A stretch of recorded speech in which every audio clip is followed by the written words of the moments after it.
La loi Pacte modifie les seuils en effet.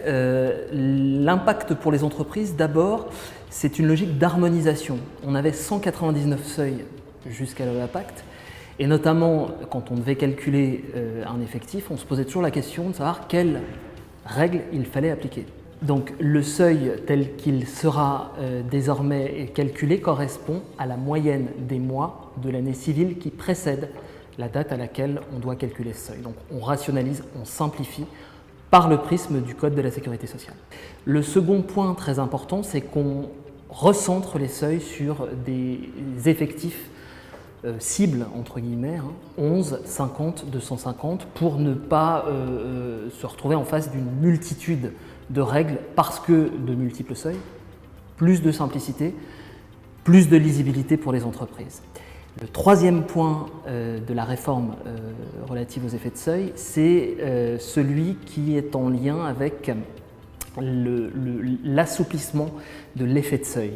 Le fait qu'une entreprise, quand elle sera confrontée au passage d'un seuil, ne soit pas directement et immédiatement impactée par ce passage, mais que le temps soit suspendu, si je puis m'exprimer de la sorte. Pendant 5 ans, au passage du seuil, on va se retrouver en mode comme si on n'avait pas passé le seuil.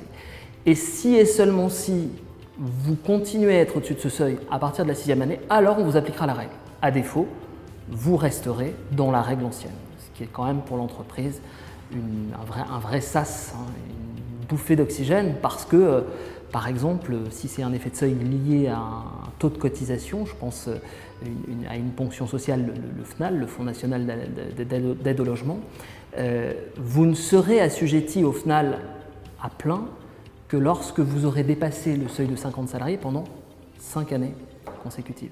En sens inverse, très intéressant aussi, vous repassez le seuil une seule fois et ça vous refait descendre sur la règle d'en dessous.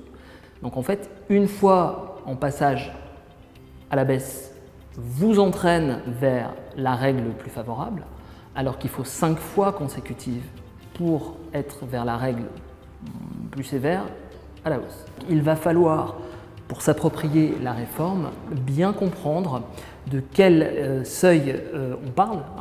Est-ce qu'on est en droit de la Sécu? Est-ce qu'on est en droit du travail? D'autres matières qui sont impactées par la loi Pacte, sachant que le droit commun aujourd'hui, c'est la règle de sécurité sociale.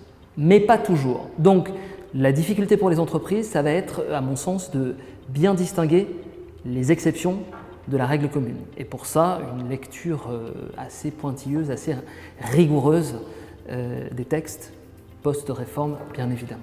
La suppression du seuil de 20 salariés va entraîner la suppression de l'obligation au droit du travail de prévoir un règlement intérieur, puisque c'était 20, alors ça passe à 50. La deuxième chose très intéressante pour les entreprises, cette fois-ci en paye, c'est la suppression du FNAL à 0,50 à partir de 20 salariés, puisqu'on va retrouver ce FNAL à 0,50 à partir de 50 salariés. Donc là, les entreprises entre 20 et 50 salariés, du fait de la réforme, immédiatement, alors immédiatement au 1er janvier 2020, la date d'entrée en vigueur, mais vont retrouver une bulle d'oxygène parce que là, c'est directement de la masse salariale chargée qu'on leur redonne. De la même façon, la cotisation relative à la participation à l'effort de la construction, donc c'est on paye une ligne dédiée, passe de 20 à 50. Donc là également, un effet vertueux.